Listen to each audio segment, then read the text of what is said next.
morning, my friends. It is I, Alphinius Goo, with a reprise of the welcome. Yes, because of the controversy. I don't even think there's controversy, but maybe there is. Anyway. So to watch the controversy, go to Gooey Game Master's Den of Enlightenment. Yes, join the Facebook group if you haven't. Join the Discord if you haven't. And if you haven't followed this goofy Twitch channel, give us a follow. Would you do that, please? Let's try to get. I hope we haven't. I hope half the damn half the damn Twitch audience didn't disappear over that last diatribe and all of that crap. I'm glad you stick with us, friends. You are magnificent. All right, what do we got, Camera Mandy? Let's do some stuff. Okay, let's do some social media. Do I need to give announcements or just go? Let's just start with some happy stuff. Yeah, we had some great stuff that got posted in the den this past week or so. It's first of all, Harry, there you are, my friend. Another one of your magnificent sculpts. Really beautiful druid. Just wonderful character. And you got a number of comments there, Harry, about this one, and the cape is magnificent and just really well done. Really well done. Wow. Oh, yes. So you got permission and all that stuff. I mean, again, permission is, you put it up. Yeah, we're going to put this up on our social media next week. Yeah, we want to put this up. This is gorgeous. And I am trying to do more of that. So make sure to tag me, because sometimes I'm not able to be on Facebook as much due to the day job. So if you have something like this that you take a special picture of and would love it to be on social media, please tag me in it. It's not just anything like Zyathé related and stuff like that. And well, not only do I love the fact that you got this wonderful carnival set up, right? There you got Tavern Zis right there, right? But look at that GM screen. I know. I mean, everything about this is so perfect. So the GM screen is off the hook. Yes. Right? And this was Joshua, right? Who did Joshua, this? yes. Yeah, Joshua put this up. And thank you, Joshua, for doing this. And we love these kind of pictures. And yes, there's old Mr. Zis. Yes, come gamble with us if you'd like to. Yes. All right, continue on, Camera Mandy. Oh, wait, let me show the pre. Yeah, you got to show the pre before the post. I'm sorry, I got ahead of myself. So some people have asked me, how do you art direct? And I decided, since I was doing this, to try, because I was having a little bit of communication, trying to make sure that the artist was clear on what we were doing. Because we were just too close, right? We wanted to show the entirety of the bridge. I did my best effort to provide the idea of what was happening there, and this is about the extent of my illustrative capability. So some people asked, so I put it up, right? And then I promised I would show the finish if it came in, and it came in really fast, which was very surprising. It normally takes a few days. But the finish, of course, is the next one that you're going to show. At least I assume you're going to show it, right? And so there you are. Now you can see what a great art director I am. Well, you work with a lot of artists who don't speak very good English. All over the country. All over the country, all over the world. Yeah. Right? Yes. And so I'm very impressed with how you put time and effort into actually getting across what you're looking for. Well, the thing is, here's the thing too. The thing is too, very important for me because of my day job, right? As you know, Camera Mandy is a creative director, is you need to let creative people be creative. Yeah. And too often when people are art directing, they try to make the art their own rather than letting the artist make the art their own, right? And that, to me, is what makes the difference between a good image and one that you're like, wow, that's really cool. I mean, this is really cool, right? And you look at that thing that I sent to Kishore, and you're like, whoa, right? Because Kishore had already done a very nice job with the mouth, right? This is the dungeon of Duu Nix, by the way, so there's a little bit of a spoiler in here. But you look at this and you're like, holy moly, what a magnificent thing, and also some pretty nasty dudes there ready to come say hello. If you guys want to hear some cool news, Dungeon of Duu Nix is going to be done next, or not, wait, yeah, is it May yet? At the end of May. So June. It'll be done in June. That is so correct. We're going to have another one of these awesome side adventures for you guys to pick up. That's we're also Darkenhaven is making nice progress, and so we are laying that out. We'll go into Gloomport. And then the Gloomport of course will be the last thing that we produce from the Kickstarter, but we are almost done with all 9 of those maps. I mean, Camera Mandy, this map is, it's got Foggy Bottom there and a number of places, and I wanted to show this because I think people like seeing the progress of things and how they start and then how they end, right?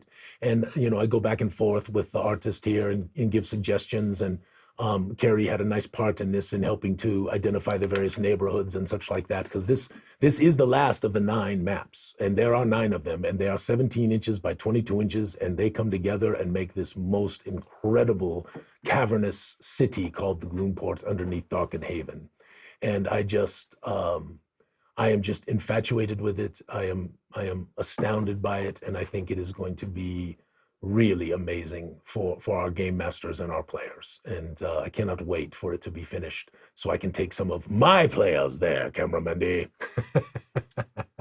So would you consider do you consider Gloomport and Darkhaven like a theme park? Absolutely. In fact, honestly, I would call it a sandbox, right? It's so big, right? A theme park is more like Carnival. So, as I understand, right, how the definition is, a theme park is more like Carnival, where you literally have a defined sort of boundary, right? Does that make sense? Because the outskirts of Carnival are kind of the boundary, right?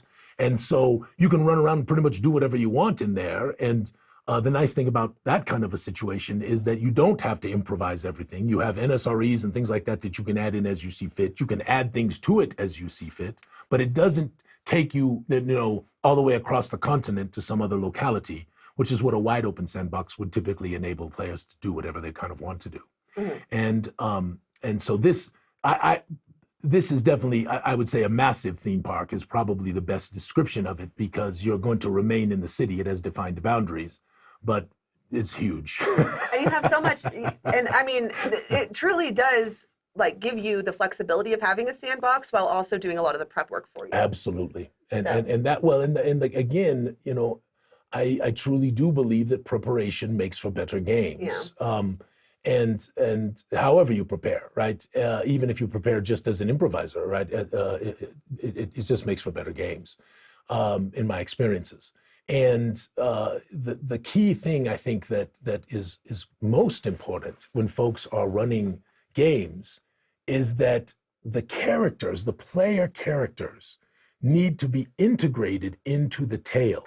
So even if you have a tale that's going forward and you have an idea of the story that you want to tell with your players, because it is with your players, not to your players. There's a tale that you want to tell with your players. If you integrate them into the tale at the beginning, if they're already a part of it, if you've done your good work with your players individually and worked to craft those characters so that they're going to integrate into the tale, or you add to the tale as it goes forward to integrate them in, that is what makes it magnificent for players, because they want their characters to be an important part of the tale. They don't want to be observers, they want to be in it, right? And that is pretty, I think that is pretty, I don't think that's an opinion that would be very refuted by anyone. I put my face up on here. Okay, I will, there's one thing I will just say about like games are great for different tables. So we're running Tomb of Annihilation. And what's nice about that game is that it is very, theme park, whatever. But if someone can't be there for that game, we're still able to play, because there are games that are so focused around characters, and I'm in several of those. Like I'm in my Gooey Cube game and the homebrew campaign. So it is nice to have kind of one game, though, where if someone's not able to make it that evening or whatever, they're not so integral. Those are more, it's not like you're creating like this enduring, amazing, crazy tale. It's not going to be the thing that I think people will sit there and be like, ooh, maybe we'll see. But it is nice to have that kind of backup game, so that way you don't just have to cancel your session when someone's not able to be there. Yes. Now, I will tell you that we made a decision in our home game, because we have, first of all, Devin lives far away, 3 hours away, and he can only make it sometimes.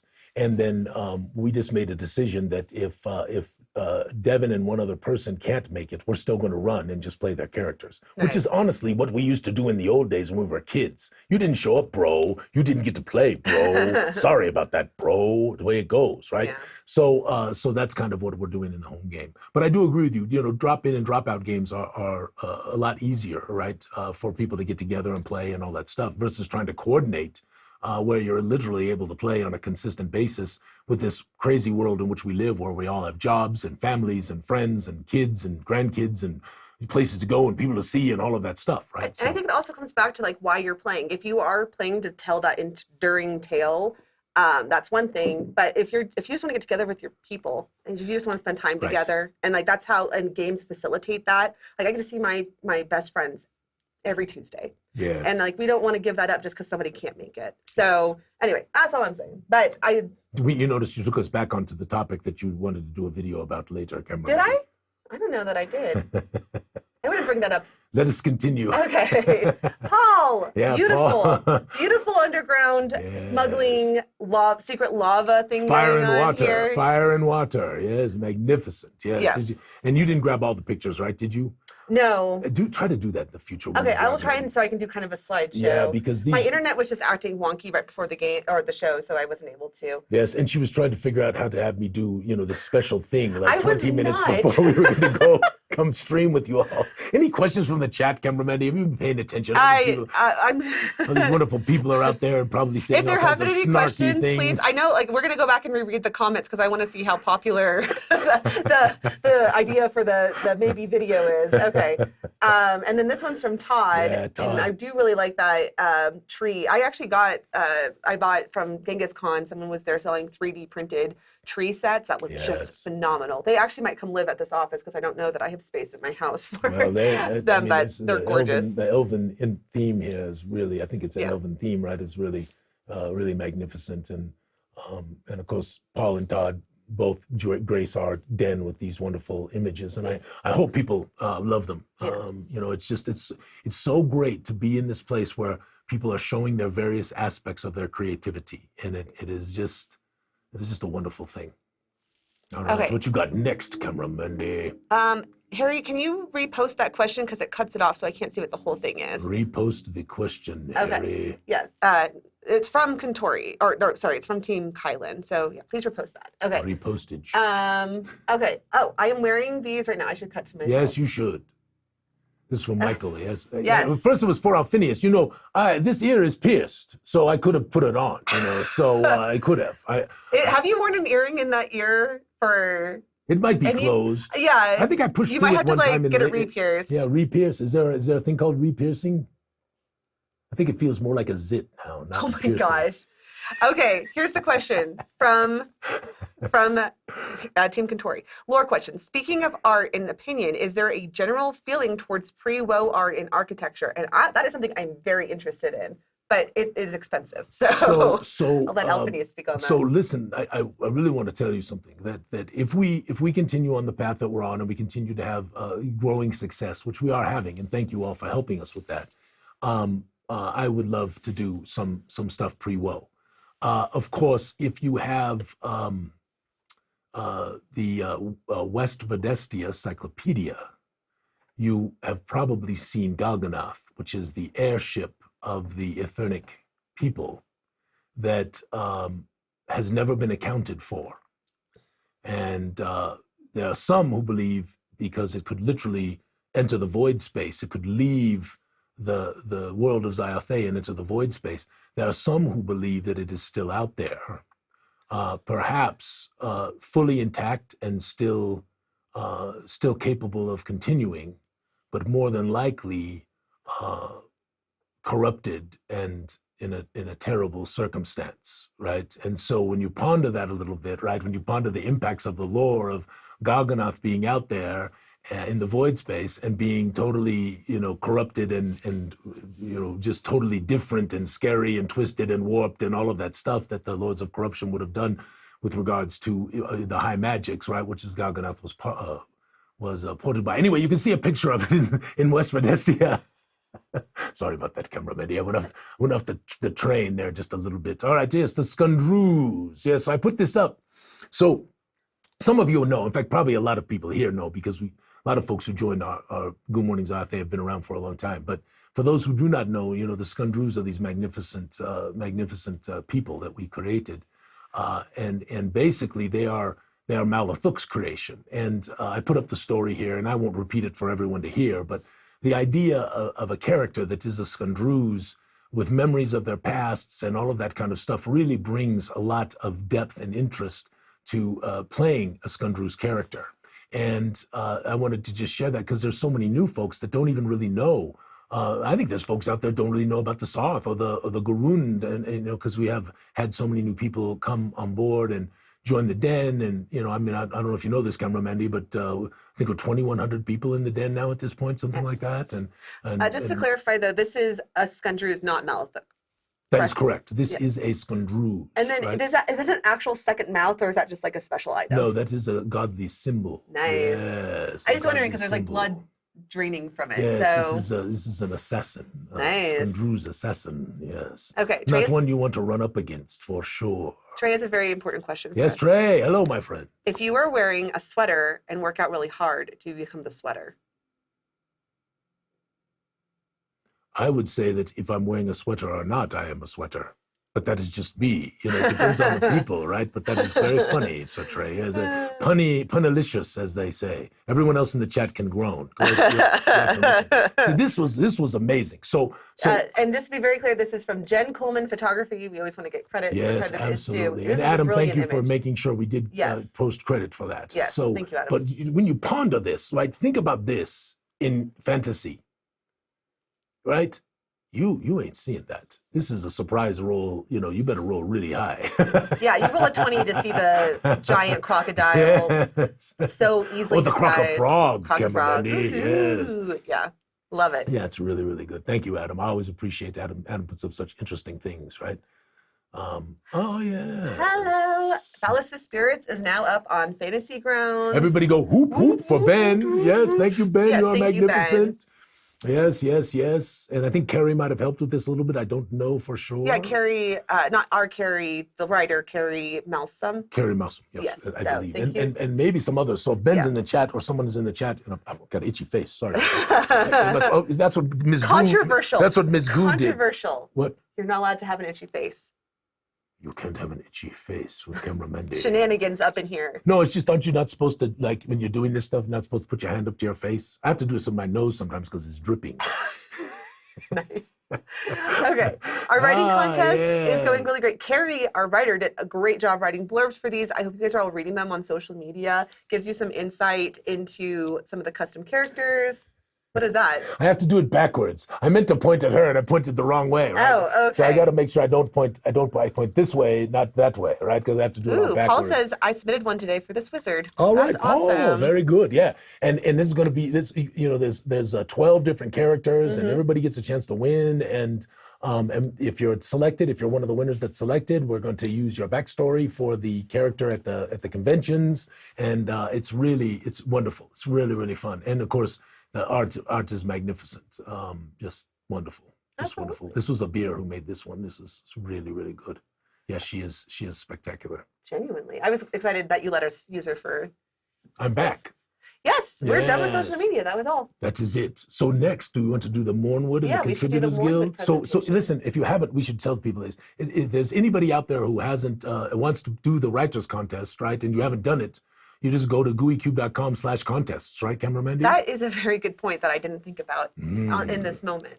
Because I'm still thinking about the controversial video. Yes. So why is it controversial? Anyway, gooeycube.com/contests, that's how you sign up, and then you can submit. Absolutely. And then this is also something that you can write for, which is... Dun, dun, dun. All right. So, my friends, we are a little late because we had a little issue with the website, and we're fixing that this week. So the email will be going out this week to start the contributors thing for the Mournwood. And I apologize for the delay. But, as always, we have day jobs around here, and we have to take care of our day jobs before we take care of anything gooey. It's the only way it works. So, but anyway, the contribution is an interesting, strange, bizarre, fearful locality, a little locality, not a big one, in the Mournwood. Because the Mournwood is effectively a theme park, right? Effectively. And it has places that are, many of them that are pre-prepared, some that are pre-prepared and not placed, very important in running any kind of a more sandboxy type of thing. If you want to run it well and have things that work and all of that kind of stuff, and you're not a super great improviser, having pre-prepared things is fantastic, but you don't place them. You place them as you need to place them, right? This is the illusion of choice right there. They think they can go anywhere and encounter anything. And the fact of the matter is that's true, but they're going to encounter the things you want them to encounter no matter which way they go. Ha ha! Yes, I'm giving away all my secrets. Yes, all my players know. They watch the show. It's not good. Anyway, I digress. The Mournwood. So we have talked in the past, yes, about the Mournwood. And of course, the lore of the Nine came up, right? And so if you go to the next slide, we will continue on this because this is the what has happened, right? So the Mournwood was the place that the original city of Darkenhaven was established, right? And it was beginning to grow, and it was not a city at that time because so many people had died in the Woe of Ruin, but there were a substantial population there, and then it is believed that a cadre of mages tried to help the growing of the city and the protection of the city and all that stuff by trying to access the high magics. And something terrible happened, and a calamity occurred because of that. And most of the people who were in the area were slain. Most of the buildings were destroyed, and the Mournwood since that time has been considered to be terribly cursed. And it's not just terribly cursed in that regard, because there is a new thing, as we discussed last time, is that the Nine, which I hope, if you haven't had a chance to watch the last Goo Morning Zyathé, I hope you would watch that and see, because this is wonderful lore that is beginning to come out now, and I'm excited to be able to talk about it. The Nine, who are the eight gods that perished in the Gods' War, along with a shade or something of Avova, right? And collectively or separatively, they are referred to as Oavao. And so as Avova was the A and the O, the Alpha and the Omega, right? Oavao is the Omega and to the Alpha, right? So it is the inverse. And so unlike the corruption lords, this Nine are more like what you would call remakers. They don't exist to corrupt. They actually exist to remake creation in a different way. And their motivations are as yet unclear. And the red star is a portent of their returning. And this is all that is wrapped up into the longer and greater lore of the world of Zyathé that I really think helps make it wonderful and unique, yet still familiar, which is, I think, very important whenever you're creating a world, to make it at least familiar enough that people enjoy the familiarity of it, while still giving enough uniqueness that is not just like something else that they've played in before. So anyway, so this is what we discussed last time. And so if you look here at the image that is on the screen, this is the feel of the Mournwood. So as you begin to ponder your submission, or if you're not doing a submission, if you just want to enjoy hearing about the Mournwood, we're pleased to do that. The Mournwood is dark and old, right? You remember when Legolas was walking into Mirkwood and said, "This is an old forest filled with memory," right? The Mournwood is also an old forest filled with memory. The problem is it's not filled with memory; it's filled with nightmares, right? And this is because of the impacts of the corruption that occurred after the calamity that the mages caused. But beyond that, it is also one of the locations that the Nine have chosen as one of their sort of beachheads in the world of Zyathé. And that is not just in the world, it is also in the plains, because they are literally carving out their own seats of power, if you want to call that, in the plains themselves. And the only place that they can carve those out from is where the other gods exist. And so this lore has much to come out, and with our hopeful upcoming lore books that we do over the next year or two, we'll bring more to this flavor of the world of Zyathé, and hopefully with your help. So we are excited about that. In any case, when you're pondering the Mournwood, we're trying to give you some imagery to kind of give you the feel of it, right? So this, you can see this marvelous path that is going down through these dark trees and these strange little flittering things, and there are misty spirits that are about, and all kinds of things. It is a haunted wood, but it is haunted in a very different thing than you might think in just undead, right? That is not the idea of it. It is haunted by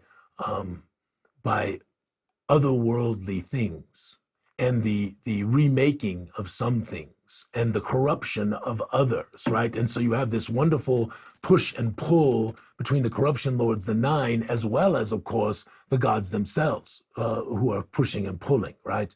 And so this is the magnificent of it. Let's look at the next one. Is there any questions, cameraman? I just got a really fun comment. A really fun one. Yeah, this is from Zachafrak. I'm going to put you on the spotlight, Zachafrak. Go, Zachafrak. So first off, I saw that Zachafrak joined us, like, because I went back and started rereading some of the comments from our controversial phase of the episode. That's was it really controversial? Okay, I want to know, does anybody really think that was controversial? Anyway, but Zachafrak says, after 90 episodes watching anonymously, because we are on our 90th episode today. Wow. From the shadows, I finally made a Twitch account. Now I can do more than just yell at my screen and cackle at my own clever insights. And that's his first comment ever. Zachafrak, you are welcome to be here. Welcome. And we welcome all your snarky comments. As you have probably noted for many times, there are many snarky people here, yes. And we love that. And much shenanigans, which we have to talk about the shenanigans contest too, cameraman, because we have not started that yet. We need to start it. Okay. All right, let us continue. And then Harry said we should write up some encounters for a carnival. These are all great ideas. Maybe a community content pack. And I will say that we are working on a place, like a community hub, for people to post stuff like this. Yes, but Harry, I like, there's some, there's some other things that I want to bring to the table here as the year progresses and next year. And of course we've got, we just did the Kickstarter, and thank you all for helping the Mournwood. We're going to bust this thing out and have it done by August, end of August, maybe even a little sooner, but no promises for sure, because things do change, but that we believe pretty confidently we can get this done. And then at the same time, still pushing out Darkenhaven and the Dead and Fallow, which are our next two things that we want to get out from the Kickstarter. And then, of course, sometime in that August timeframe, September timeframe, we're going to do the Guys and Gax Kickstarter. And Luke and I have had a number of chats and really are excited for bringing something that I think is going to be, really honoring to Luke's dad and to Gary Gygax, and to the idea of Dungeons and Dragons and this wonderful TTRPG thing that was spawned by it and all of this stuff. And I think it's going to be fantastic. I think it's going to be just a magnificent tale that if everything works out, we're going to do more than one. Anyway, we're talking about the Mournwood. Let us continue, cameraman. So the Mournwood is a locality most feared. And the reason is that there is metamorphosis going on with things that are abiding there. And they are not the same as creatures out in the world. But it is not just corruption that is afflicting them. It is not the twisting and the warping. It is not the grotesqueness in the same way. It is a rethinking of creation. What if it's as if the creator sat back and said, what if it wasn't this way? What if it was that way? And indeed, the nine seem this is what they are dedicated to, is the remaking of all things. So this is the marvelous thing, right? So you have the corruption thing that's going on, you have the real world as it is, and then you have these remakers that want to change it into something new, right? And so this is what I think makes the Mournwood a very, very special place. And I'm very excited to have it outside of Darkenhaven. Now, some say, well, why the heck would, one of the more powerful nation states in the world is the Republic, yes?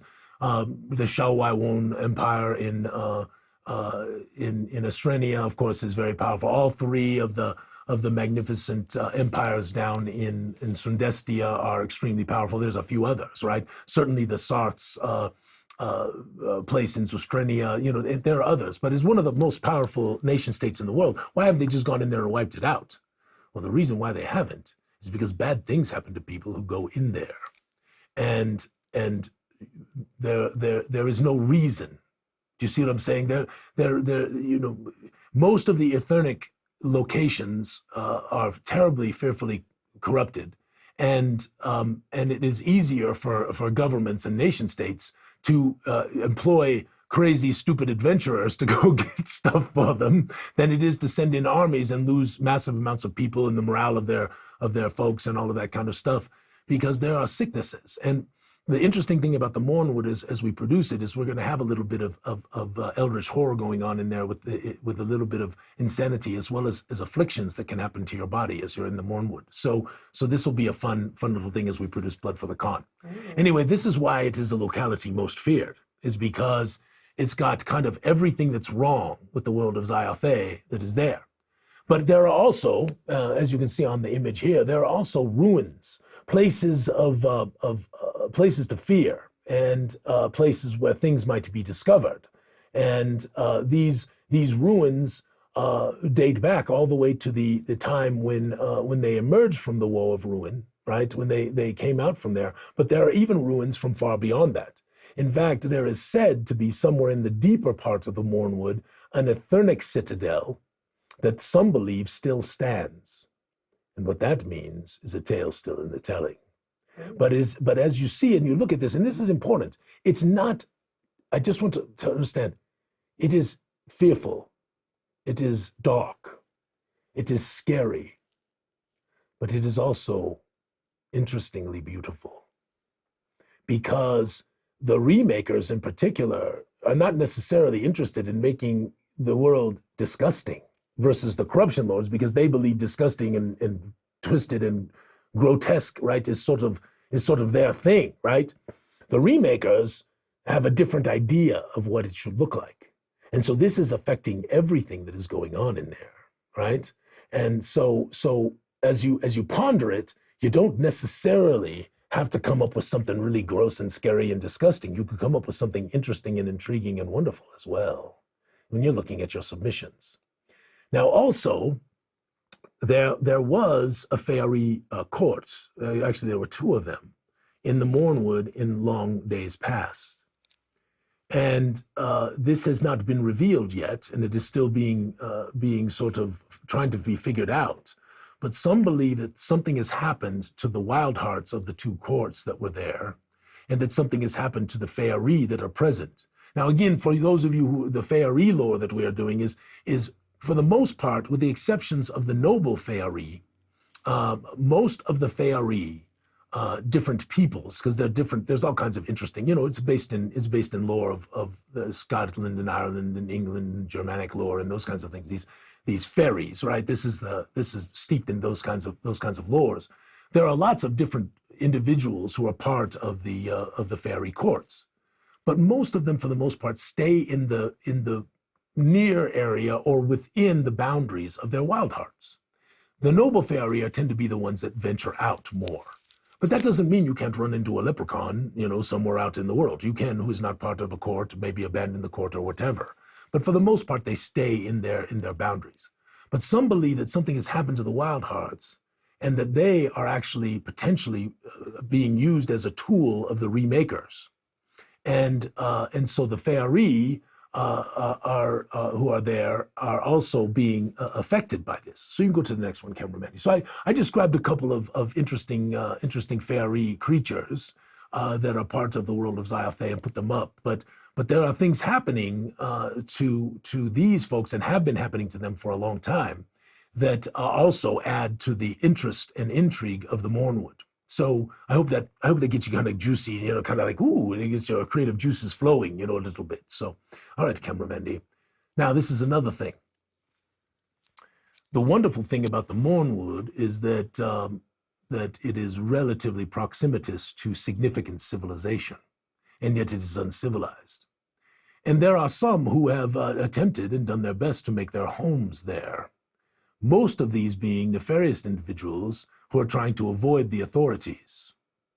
So let us not fear that there could be a dark presence somewhere in the Mournwood that could have its own aims and desires. Yes, and so as you ponder, again, these are not big locations. Not massive dungeons, not huge castles, all of that kind of stuff. These are little locations. Think about a small tower where a strange hermit lives, or a spring where the water that flows from it is thick and viscous and bubbles with strange scent coming forth. Yes, that kind of thing. Yes, and so as you ponder the Mournwood, we want to be able to provide these wonderful NSREs and little locations and put them into the Mournwood lore book. So that's what we're doing with the Mournwood contributions at this time.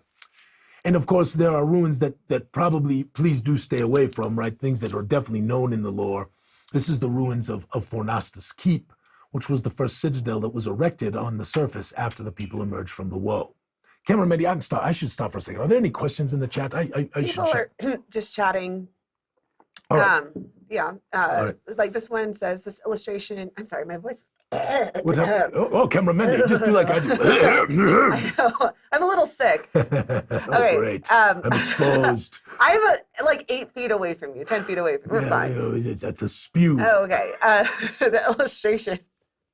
Nobody I'm trying likes to read spew. a comment. Camera Mandy, nobody likes spew. Sorry. Spew that way. Look, you can see, I'm right there on the camera, right on the side of it, right there. It is. Spew towards my face on the camera. I mean, on the screen. All right, continue. This is a shenanigan moment. Okay. All right, go. This illustration is actually a home of the most intelligent squirrel in the Mournwood. Oh, go back. You mean this one? Yes. Or, yes. Yes, that's a heck of a squirrel right there. You know, that's probably Rocky. And if you know who Rocky is, you are old. Continue on, Camera Mandy. The next one. Next one? Yes, there's one more, I believe. I think you have 2 more. 2 more, yes. And of course, there are caves and interesting localities that can be explored. And again, a cave doesn't have to necessarily lead to a dungeon. It could be one room that just goes back in where something interesting might be found. But I wanted to make sure, as you're thinking about this, that you have the lore of the Mournwood within you, so that you know, again, everything we do, we want to be fantastically plausible, right? Everything we do, we want to make sure it fits relatively thematically with what we're trying to do. And everything, you know, and Zyathé is a lower magic world. It's not a super high magic, you know, crazy kind of world. And so, you know, part of that makes magic special in our minds, which is why we did it that way. And so when you're pondering it, you know, there are ruins, there are caves, there are trees, there are strange creatures, there's all kinds of things. Now, we're not looking for monsters, by the way. Let's be clear about that. We are looking for locations. So put that in your mind. If there is a monster associated with the location, we can do that, but you don't need to stat it or all that kind of stuff. Again, the contributors group is supposed to be a pretty easy thing for folks. Less than a page of content, less than 500 words. And it really, it shouldn't take you a whole lot of time. Please don't use ChatGPT to make it, okay? Please don't do that. Write your stuff. Do not worry if you're not a perfect writer. That is okay. That is why we have editors. We'll edit your stuff anyway. My stuff gets edited, right, Camera Mandy? So yes. It's just the way it is. So don't use the AIs, please. We want human beings to write our stuff, not machines. As you're pondering your submission, this hopefully is helping you to really get a good grip. And Camera Mandy, maybe we might want to put this one together with the one we did last session, and then the last one I'll do, which I'll do next week. So yeah, people I'll edit them together. Yeah, put it. Oh, you do sound like you're getting a little voice loss. I know. And then this morning I called cut to you so we can all cry. Oh, you know? no. Just cut your face real Stop quick. it. You know, look, put us both up there at the same time. Oh my gosh. I'm sorry, Camera Mandy. I wish I could do this in my hand with the camera over there. That would be really I guess good. we should just make me feel better by recording the video. Oh, I have to do the controversial video. Listen, wait a minute. It's not controversial. Does anybody think I was being controversial? No, does anybody in the chat think I was being I don't think anyone thinks you were being controversial, but there were counterpoints to your elitist argument, which is like, if you say, this is what I think Harry and Paul were saying, if you like say D&D is the best TTRPG, it's not necessarily being elitist to all. Oh, that's fair. Yes. That's absolutely fair. So that there was those counterpoints, but there was a lot of support too for what you were saying. No, that and yeah. Again, my friends, there's for most things there are all these shades of gray, right? Not 50 of them, but we stay away from 50. But there are shades of gray in all of these opinions and all of that kind of stuff. And honestly, being open-minded and not being intractable in most things is probably good for you as a human being, right? Be a lifelong learner, explore things, all of this stuff, because that just gives you a more well-rounded humanity, right? It also is good for your brain, frankly, right? To read things. By the way, Thomas, I'm loving the book. So thank you. And for people who don't know, it's the Brandon Sanderson book Yeah. that we showed last week, Stormlight Trilogy. Or Yeah, it's something part like of the Stormlight Trilogy. That's correct. Anyway. It's the And first then one. for anyone else who's curious about what we're talking about, again, you'll have to go to the Gooey Game Masters Den of Enlightenment. The Gooey Game Masters And watch the record of that on section the of the Facebook. video. Notice she didn't say that. Yes. Facebook. Yes. Or just join us live because we have like so much fun, I feel, with like live conversation. Yes, now listen, Camera Mandy, you Yes. and I are going to turn off this damn chat function that Facebook continues to force upon me, okay? Oh, So- I know. I got a Facebook. No, listen, I'm going to tell you what happened. So I went to this damn thing this morning, okay, to put in last night to put in the event, like I always do. Now, I have been turning off the button, okay? This time the button was different. It was green and said on. And next to it were it was a little arrow, a little up and down arrow, and I switched it from up to down because that was the only way I could figure out to turn off on, okay? They are trying their best to force us to be Discord in Facebook. And it is very frustrating. That's also part of my orneriness this morning. Now, apparently, Josh Sterrett, after significant effort to try to figure it out, did find out how we can actually disable this. But you can't disable it when you're making an event now. You have to actually go into the group content and you have to disable it there. Because they feel they're being threatened by Discord. So now they want to turn Facebook into Discord. It's unfair.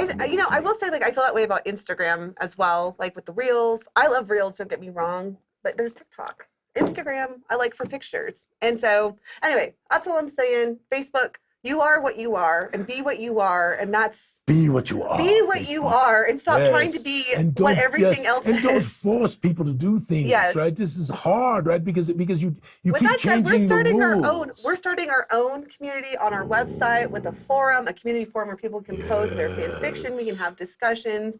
And that way, people who aren't on Facebook have a place like to reach us on our website. We can even stream to that, right, Camera Mandy? To our, I don't know that we can stream to our... I think we can, right? We'd have to figure that out. Yes. Okay, I mean, that doesn't mean we won't do on Twitch. I'm cool with Twitch, but we can stream to that place as well because there are people who don't want to be on Twitch, right, for the same reason.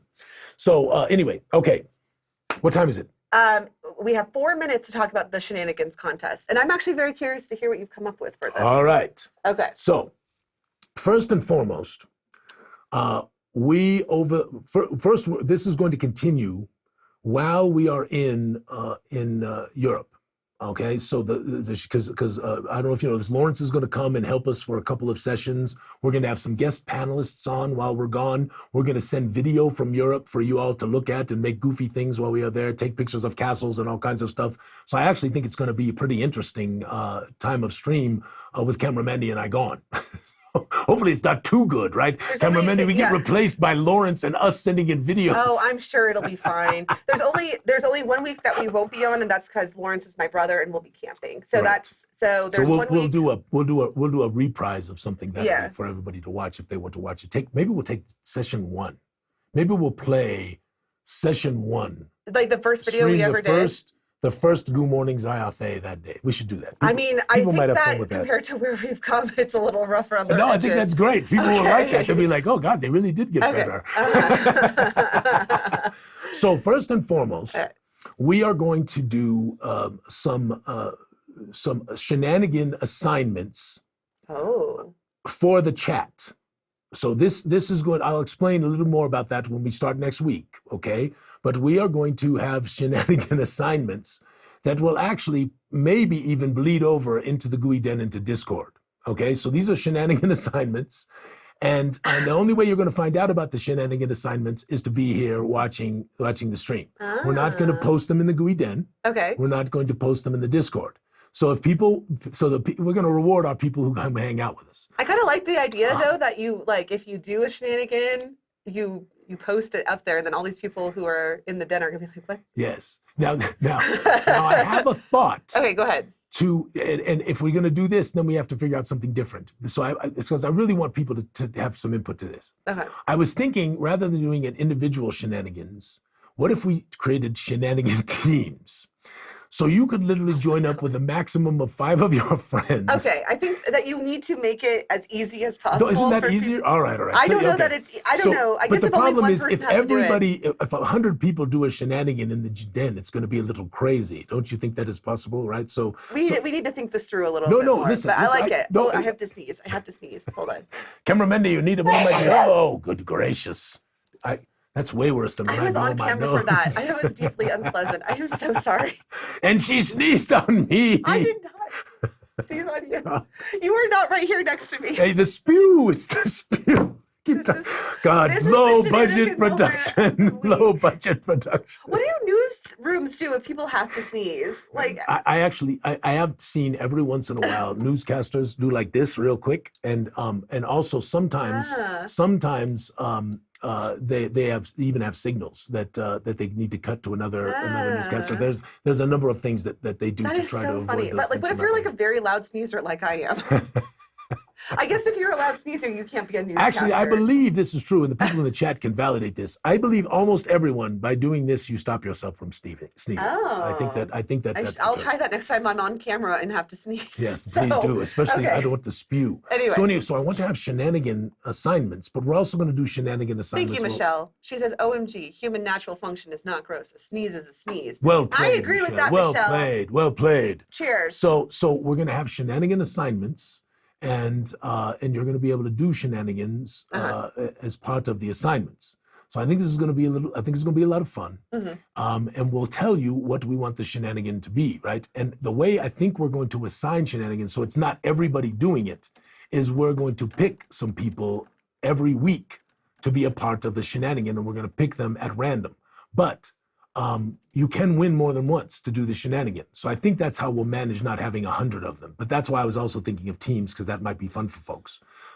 So the shenanigan is going to be something you're going to do in the den or the Discord.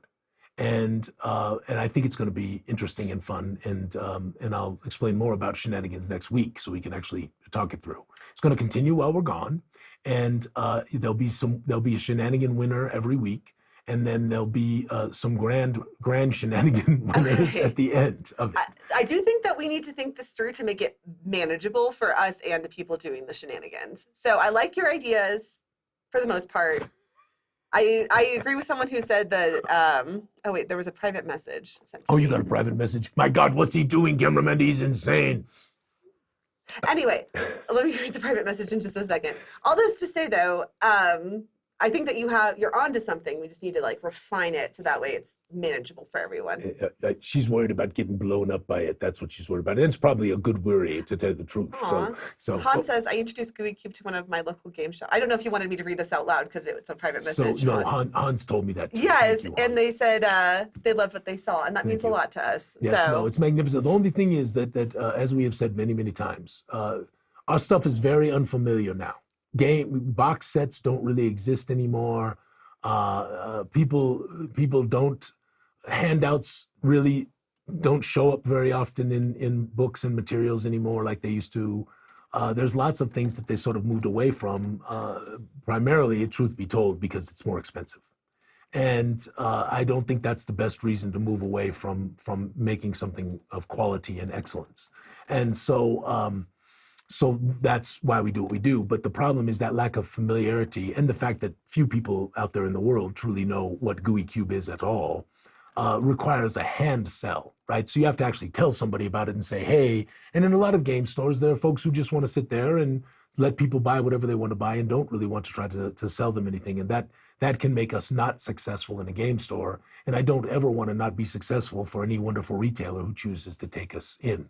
So every time we talk to a retailer who wants to carry our products, we always really, really spend time talking about hand selling and the importance of it. So anyway, Camera Mandy, I know we were going to do book club, but we aren't making it. I know, we're over our time. Okay, all right. So we will read about crooks. Yeah, which is good because I only got about halfway through before we were debating our thing live in front of the pre-roll audience. So. But you do realize that we are late because of Camera Mandy's, totally going off the rails into her sandboxy thing about the sandboxy video. It just got posted this morning.